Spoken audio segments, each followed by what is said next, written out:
Okay. Hey, what's up? Hey. We've got a early edition of Girl Chat Source of Yes. Mel. So if you are tuning in, please share and give us your feedback, as well as if you catch the tail end of it, you can always rewatch it. We'll make sure it's posted later. Subscribe to the YouTube. Yes. We're doing a little blitz today. I like that you use that word because It's football term. Gotta use it's it. football term, Yeah. and it's the Seahawks mascot. Oh wow. Now that I didn't know. That I didn't know. So it is our Girl Chat Wars Blitz show. We're gonna try and keep this into 30 minutes. Mo's got some stuff to do. We're having busy days. We didn't want to transfer over to tomorrow because it is a huge day for the Aces again tomorrow. Yes. So we want to make sure that we can Carl. be there and all of you guys can be there. We'll get to the Aces in a little bit. But we wanted to start off. I wanted to start off the show with this team of mine, these Mariners boys. So we just also beat the Yankees today. Oh, good. All right. Yes. So this is the first. Thanks to shout out to my mom because she provided me this little detail that she heard after the game. This is the first time we've swept the Yankees in 20 years. Wow. Or I'm sorry, won a series. This is the first time we won a series against the Yankees in 20 years. Wow. I'm thinking 20 years. We haven't been in playoffs in like 22. Maybe that means this is our time for the playoffs. I think so. I feel like you guys are going to be that Cinderella team. I really do. To go 13 innings with no scoring against the Yankees and then finally a walk-off. Oh, my God. And it's the first time because, my mom, she caught it the last because they had an overtime game, I think, on Sunday too, or was it against the Angels? I can't remember. But she was like, "Why is somebody on second?" And I'm like, "Mom, there was a new rule a couple years ago where over in extra innings, they get a player on second base. So this is the first time that it's gone to 13 innings and had no hits since that rule was initiated back in 2020. Wow. Is crazy. It's crazy. Insane. I know. I know you were watching it. Like, how are you feeling? Were you like, oh my God, when is this going to end? I was stressed because it's stressful to watch. And I'm texting my mom back and forth, because she's giving me play-by-plays. And I'm like, Mom, I can watch it. I was able to watch last night's game. Today's game wasn't on TV, but it was on MLB Network yesterday. So I got to watch the whole thing. Gotcha. I'm literally in bed because I'm trying to go to bed earlier too. So I'm in bed. It's 11 o'clock and now we're into the 12th and then the 13th. And it was just insane. So I just wanted to show kind of some of the reasons why there was a big issue with the Yankees guys running the base yesterday. I'm not sure what was going through their minds, but for always having, they at times had, two guys on base, if not the free runner on base, and they couldn't get them in. And at one point they only had two batters up in those 2 innings because of the faults they were doing in their races. So I wanted to show a little bit, one episode of their issues with running. Okay. Snare. What a play by Brash. Runs down Trevino. Crawford's got it now. Suarez now playing second. Here it comes. In between. Kiner Falefa running in circles. He's out of the base path. It's another double play. I love it. Then they had gotten into a little game of pickle too in one of the innings. Yeah. One of the Yankees. Yeah. That was the other one time. There was two of them. It was like back to back. It was intense. It was great to watch. It was great to see. Yeah.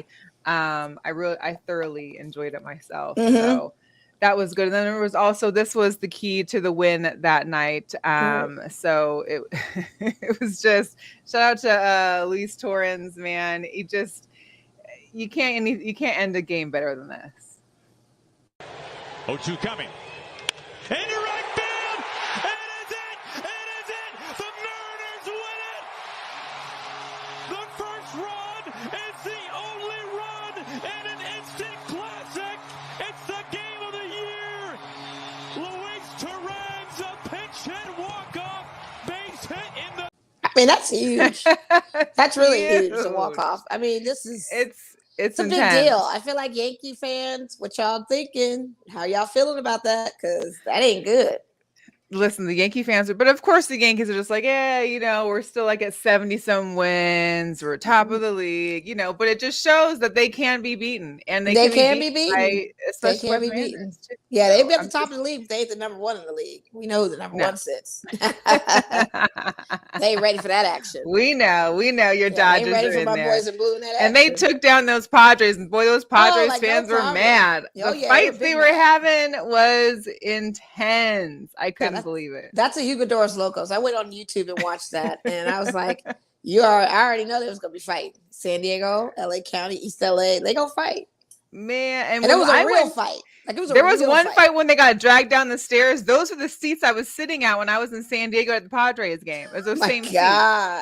And when I tell you, the Padres fan base is fairly all pretty young. Like, they're all, I feel like everybody that I encountered with was like in their 20s or 30s. Like, they're all super young. They're just out there to party, to drink, have fun. And then these kind of things happen. Yeah. So. Got those shenanigans. Interesting. So much of the shenanigans. It's gonna do what it does. We know this. There's a little slight rivalry there. Right. Yeah. So another little hot topic that kind of got swept up a little bit, but Aaron Rodgers. So he was on a podcast and reported that he had taken, back when he went to Peru in 2020, he had taken ayahuasca. I think that's how you pronounce it. Yeah, I have a girlfriend. How you pronounce that.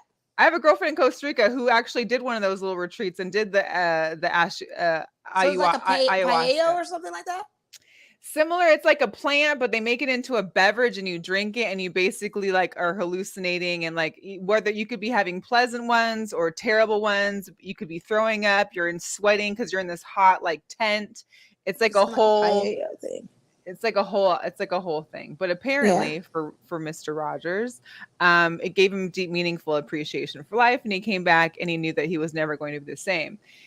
And apparently this wasn't going to trigger anything on a drug test for substance abuse or PEDS. So I guess he's in the clear. It just sounded like, it's natural. It's an herb. I guess it's not. If it's not on the banned substances list of their CBA, I'm sure no one's ever really thinking about it either. No. Like, oh yeah. But yeah, he got off with that. That's like, or is it peyote?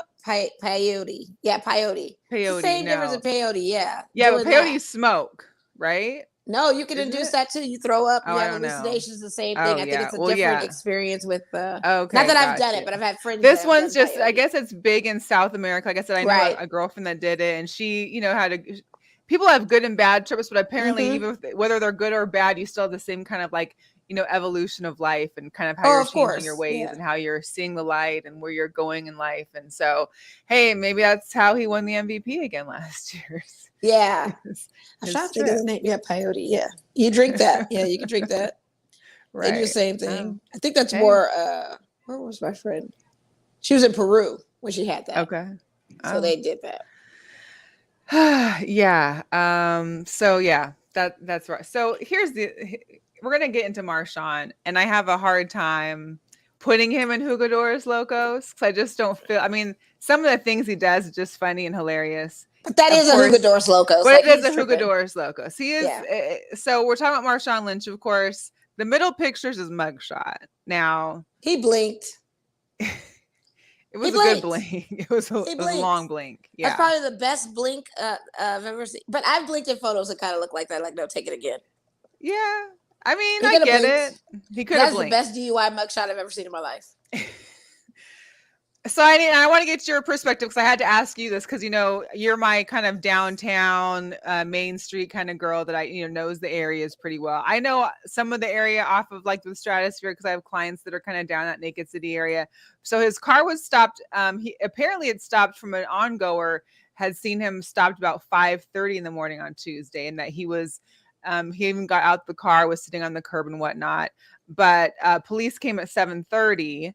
And he was over near Wyoming and Las Vegas Boulevard, which is Fairfield in West Utah. Now, if you know Vegas and downtown or Naked City, like that's where all the state named streets are, is right there behind Stratosphere. Yeah. So that's where you're looking at. But I had to ask you because I was like, well, where would he could be coming from in that area? I only can speculate. It's Dino's is on Las Vegas Boulevard, kind of near there. You got Peppermint Rhino, which is the original Olympic Gardens. That's the Spearmint.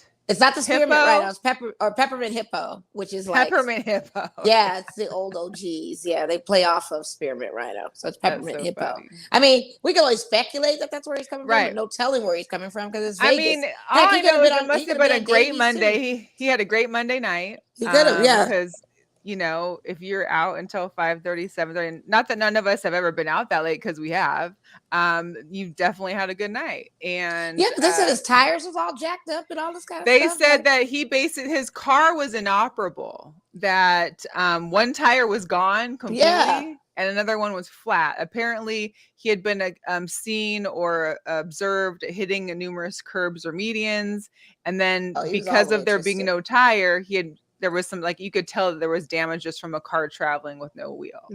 So he did get booked by city jail. I'm sure he's been released and stuff, but he will be facing DUI charges. Listen.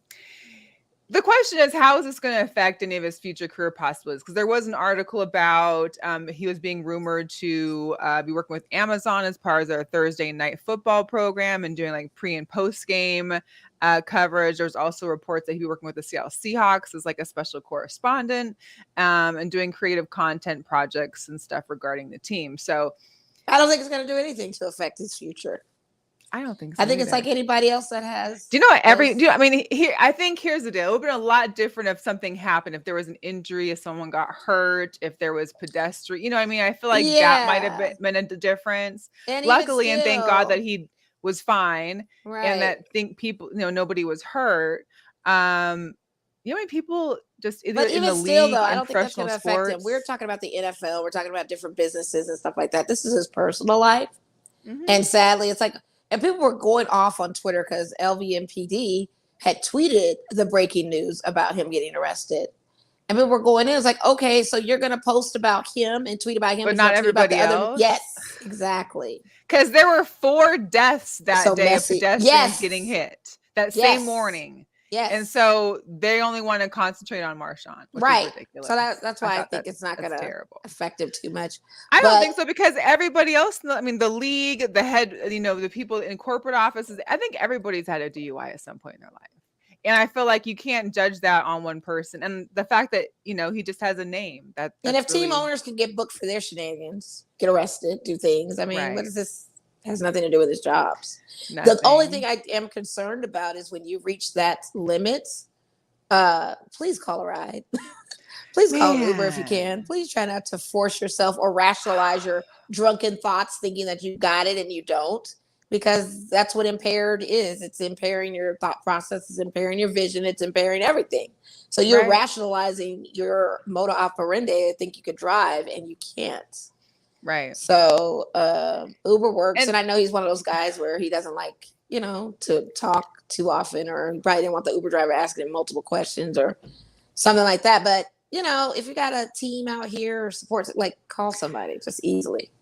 I know. And I think everybody, when that happens, is kind of like in retrospect. Yeah, in retrospect. Yeah, it's called. Yeah. Yeah, but it's never during the time. Everybody thinks they have it when they're, everybody's in that mode. Like, I'm good, I'm straight, I'm fine. But it's lucky and it's a blessing that he didn't hurt himself or hurt anybody. Or others. That's what you don't want to do, because then that would have been a big deal. But I still think he blinked in that mugshot. Even though he looked very, I feel like he was a blink of the photo, like, honestly. And that's what people on Twitter were even saying. They were like, he blinked. Come on. It had to be a blink. I mean, blink photo. It's just. Because we've seen him. I mean, you've seen him in, some of his own posts, him partying himself, and he's been lit and always been, been okay, it seems like. So I've never seen him like just completely go off out of it. I don't know. I mean, you see, that's a different side. I mean, I was shocked to see it was him of all people, because I didn't think he was a drinker like that personally. I mean, I thought he was more on the green, but that's even also, you can't be too high to be driving. He likes that Hennessy, I think. Too, yeah. Oh, okay. Yeah. See, I didn't know that. You go brown, I heard it. I mean, I've never been a brown. Go brown, you start to clown, honey. Start to act a fool. Yeah, the brown's never good for me. Yeah. So luckily, and that's the reason why I had an issue with Jugadores Locos, so it wasn't necessarily, I feel like Jugadores Locos are people that are sometimes affecting other people. I don't feel like this one really affected anybody except for himself. But yes, it is a Jugadores. He still made a decision that wasn't the right one. It was a stupid decision, yeah. But on to another Jugadores, locos. Yes. Frank Gore. Yeah, what's going on with this guy? This guy, so first of all, he just retired last year. Okay, mind you, just retired, had a strong season or a strong career in the NFL. He was apparently arrested due to a domestic violence incident back in Atlantic City at the Tropicana back on July 31st. Apparently, he drug a naked woman across the hallway. What? Listen, there's not a whole lot of details. There were just reports of what the incident was. I guess when authorities showed up, there was a woman talking to the security desk. She didn't press any charges or file an actual report, but the police did an investigation and I guess came to the conclusion that it was him. He was arrested. Charges were filed. He has court like in October. But what is that like a... I don't get what happened. Like, I don't even know how you get naked and be in a hallway, but I'm so confused as to what's going on right now. I would feel like it's the Tropicana. They said it was like on the 50-something floor of the Tropicana. Like, do you have a video of him out there? I mean, there's got to be video in the hallways. No, in Atlantic City. Oh, Atlantic Tropicana. Okay. Yeah. If I said the Tropicana here, that would make sense. They don't got on the 56th floor here, though. Right. But I'm so confused. Like, geez.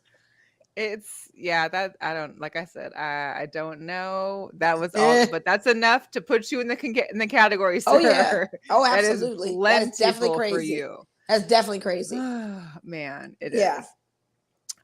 So last night, the Las Vegas Aces had a great game against the Atlanta Dream. Listen, the Atlanta Dream ain't no joke. They started off terrible. Of course, they had a terrible season last year. They revamped the whole ownership and coaching staff. They're really linked into each other, and they look good. We had a couple bad, we had bad third quarter. Third quarter was terrible. And that's usually not our quarter anyway. Typically, usually that is. Yeah. Well, I mean, it was a tough. Like there was, I think, 17 or 18 lead changes. It was tied probably 7 or 8 times throughout the game. So it was a battle back and forth. But I'm gonna put together a few clips from last night. Okay. Just to share. Here we go.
Wow, what great! Did you see the tumble? Did you see all that? I saw the tumble, but I saw that shot from Chelsea Gray on her back, baby. Like that was dope. And so the fact that you got to sit or have our media situation was set up near Gucci Road, which Mark Davis never sits on that side, by the way. Never. And to have Governor Sisolak of the state of Nevada and Darren Waller from the Las Vegas Raiders, our special tight end.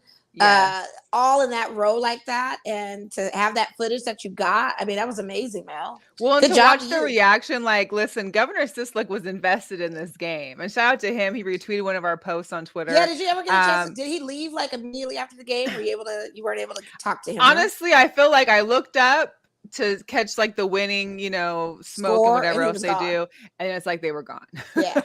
Yeah. And because also shout out to Renee Montgomery, one of the partial owners of the Dream. She was also there, kind of in the cut.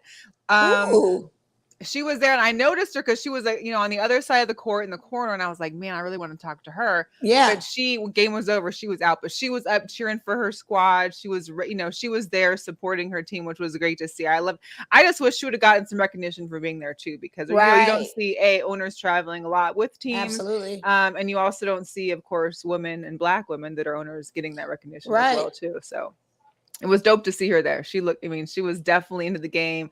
The Dream gave him a run for sure. Yeah, that gave him a game. Was there a lot of people in attendance? There was over 5,000 people, and that sounded, the fans really showed up. They were loud. They had those, I forgot what they call those, the little white sticks they be, hitting together, the balloons.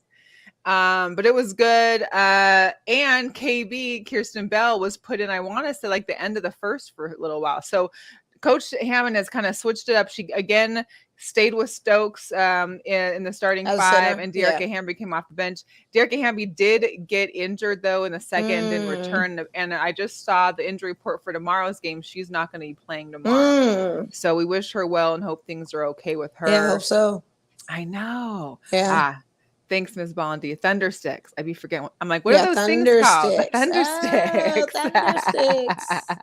Yeah, but it was a great game. And shout out to Ms. Bondi. She was sitting next to me. I mean, it was a great game. We're both getting into it ourselves. But it was. You can't help yourself. The Aces games go live. You can't. They go live, and not to mention, so the Aces had just beat the Storm on Sunday as well. This was Sue Bird's final game, final regular season home. 18,000. That's dope. Shout out to my girl Gwen. She sent me this video of the audience now, mind you, there's 3 levels in Climate Pledge Arena. Okay. And if you look closely, you can see that there's not many seats that are open in this thing. So Season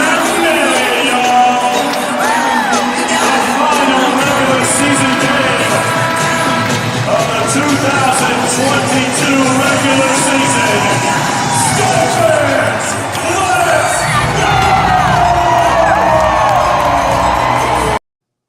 Wow. Talk about a city step it up. Can you imagine T-Mobile being sold out for an Aces game like this? That's the amount of fans that were there. Yeah. Man. It was just, unfortunately, of course, we stole the thunder from that. I think during Sue's speech, she said that it sucks to lose my last home game here. But however, I did lose my first home game ever playing here too. So maybe it was just like an omen or something. Yeah. Well, we got him on Sunday. Good. Let's see what she does. We do. So definitely. So Thursday, we're only 1 game behind the Sky. We play Sky on Thursday, which is tomorrow, 7:00. Right. You guys be there. Show up. Be present for these. Support these ladies. We need that city support. Just say, you can buy those $10 tickets. And last night, the top section was really full. Just that's good. Down. Don't say I said anything. Yeah. Move down. I'm saying it. Move down. They ain't got to be no secret. You know, there was open seats. There was open Thomas and Mac. They could do it over here at the dog. But some people don't get down like that. They don't like to break any rules. I'm just saying, I get all of that. And some people like their comfortable seats and they might like space. Because let me tell you something, COVID is still out there. I just want to see you in the seats and in the arena. So just be there. It ain't even got you ain't even got to move down. Just be there and show up and support these ladies. The city could use it. We could use it, and they could definitely use it. You know what I mean? Like they're balling right now. We took the number 1 spot right now, so yeah. Well, we're trying to get number 1 spot. Oh, we're 1 game back from the Sky, and we play the Sky tomorrow. So this is a do or die game then for tomorrow. If we want the number 1 spot. Honestly, if they take the number 1 spot, that's fine. We'll go take the chip. And you know what? Right as of right now, the Dream are 8, and I feel like we have a better chance getting the number 7 because I think it could be Mercury, and we've done better against the Mercury. I feel like sometimes. Well, Diana Taurasi, what's her status report? Because she got hurt. She's out. She's out for this regular season. But if they make the postseason, they said they don't know when she could come back. Absolutely, she still has a chance of coming back. So we don't know. There's still 5 teams that are trying to vie for those last 2 playoff spots. It's 18. The Wings got 5, and then there's still 3 more, or the Wings, and I can't remember who else. But so you've got like Mercury, Lynx, Dream, all trying to get a spot in these playoffs, and it's gonna be kind of close. So and then Sunday, watch out, and thanks to Cassandra, I think they had a whole article on LV Sportsnet. Is that that's her? Yeah, because the Raiders have their first official preseason game. Sunday at Allegiant Stadium at 1:10 or 1:25. The Aces play at noon. So depending on how many people are actually going to be, coming to either one, it's going to be nutso down there to park. Really is. Especially at MGM or in the MGM properties. So make sure you plan ahead, try and get there early. At least when the Aces game gets out, they'll be fully into the Raiders game. We won't have, too much traffic getting out, but it's going to be a big game for them. So it'll be good. It was the Liberty too. Liberty and Sparks. Oh, Liberty. Okay. And speaking of Liberty, shout out to Sabrina Ionescu. What a beast. Okay, and she's young, and so let me just warn everybody that she's just starting. Like, we've only just begun, like the song. And her team ain't even great. No. You know what I mean? But she is. And I can see trade for her, too. I don't see her staying with the Liberty either after postseason. Maybe one more season, depending on her contract, but I think I could see a immediate trade for her. So she's the first player in WNBA history to get 200 rebounds and 200 assists in one season. I know. That's crazy. That's a Mamba mentality. This is like her third season, but the second one she's played because she didn't play all, So Mamba mentality for sure. Yeah. Big shout out to her. Definitely. It's big. Yeah. We're also officially now in full football season. As of right now, and this weekend, there will be no more football-less weekends to go until after the season. Yeah, I know you're happy. So. I'm happy. I'm actually excited. I'm excited. I'm ready for it. Yeah. I'm just ready to see football. I'm ready to have Sundays and watch games and Thursdays, Mondays, even college games on Saturdays. I was at Circa last night and I picked up all the sheets. I picked up Super Bowl predictions. I picked up playoff predictions. I picked up divisional predictions. I picked up preseason predictions. I picked up everything off of those sheets down at Circa's sportsbook. Yeah, I may have to go down there and check it. Yeah, check it out. I feel like I definitely want to try and get to Circa's pool because, I know it's heated all year round, but I want to go out there when it's still warm and watch football. Yeah, it's just so shady at those pools. Well, you know me. I'm not worried about shade, but you don't need no shade. You don't need. So the Seahawks are playing at the Steelers 4:00 on Saturday. Vikings are here in Las Vegas against the Raiders 1:00 on Sunday. Yeah. And I don't know. I haven't watched. I'm watching it tonight, but Hard Knocks came out last night. And I just want to show one video from because I just thought there was tons of videos that are clips where people are showing like there was there's that rookie Aiden Hutchinson that was performing Billie Jean. The whole team got into it, and that was pretty cool. And you saw like a who was it? There was a speech by Jamal Williams at the end of practice. Right. Very emotional because he was like, I don't, if you don't want to be ready to quit, just think of last season. Yeah. You also had TJ Hawkinson who saw like somebody dressed in his full uniform in the fans area and was like, yo, maybe I can just, get my stunt double in here. But this one I thought was hilarious. It was between the running backs coach, Deuce Staley, and then the defensive coordinator, Aaron Glenn. And no matter if they're on the same team or not, they're on opposing sides. And it was pretty fun to watch. Why are you circling me, though? I'm sorry. Huh? Why are you circling me? That's what the vultures do. they just keep circling. I truly love him. Yes, love. But I want to him up between the lines. I'm going to tell you straight up. Yeah, AG is start right here, baby. And dudes, you're absolutely right. Ain't no doubt. You want something, we're going to give you something. Yeah, well, we're going to take it. We want something, we're going to give you something. We're going to give you everything you want. Let's go, man, compete. Out-compete them. They'll talk. Stop the screen. 5-yard route. Stop the screen. Oh, you great. Stop the screen. Route. Great. Stop the screen. You want to talk I'm happy for you. 5-yard route. I'm happy for you. You should be. Yeah, you stop the screen. I ain't heard you all. Now you woke up.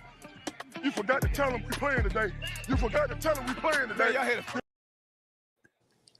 that's hilarious. It reminds me like a couple of uncles at the barbecue or something, like over the grilling technique. So my God, not the I uncles. haven't seen. You got uncles like that? Not the uncles. I haven't seen anybody on all the Hard Knocks that I watched, like coaches, having that kind of, back and forth with each other. So yeah, it kind of reminds me of a good little sibling thing too amongst brothers. Yeah. It was good. So very good. Okay, so we're less than 30 seconds away. I've got to jet. Let's give our girl power shout out real quick. Yes. And we will see everybody next week with a full hour. We'll go over sneakers.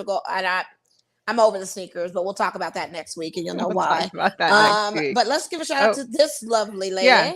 Definitely to Serena. Yes. She refuses to say retiring. She says that she's evolving away. I like that tennis. term. She needed to evolve away a while back. It's about time. Yeah. I think it's I'm good. very She wants happy to, for her. Yeah, she wants to focus on being a mom, spiritual goals, discovering who she really is, and the Serena outside of tennis, basically. And she had a very hard time letting go, which it was very evident that she did. Well, it's all she she's known. that in her article, it's all she knows in the Vogue, because that's all she knew. But the thing of it is you've got young people beating the brakes off of you, embarrassing you. You're not even making it past the first round. Do you really want to end your legacy like that with 27 Grand Slam titles? Like, no. Well, she's got one more left, the U.S. Open. After that, she's calling it quits. And then one other girl power I just want to shout out to Nafisa Collier, who returned to the game on Sunday, her first game this season, because she just gave birth 3 months ago. Wow. And she's back in it. Wow. That's major girl power. That is major girl power. Yeah, being a woman, that's what we do. Strong woman. Hello. Strong woman giving birth and being back. And they were talking to her in an interview about just the kind of training she had to totally adjust because, like your bones, your joints are all different. You got to really work and change around. But so congrats to her. Okay. We will see you guys at the games over the course of the next few days. We'll see you next week here, and we'll be back for our full episodes next week. So thank you. Mo, have a good afternoon, evening. Okay. Right. We're out.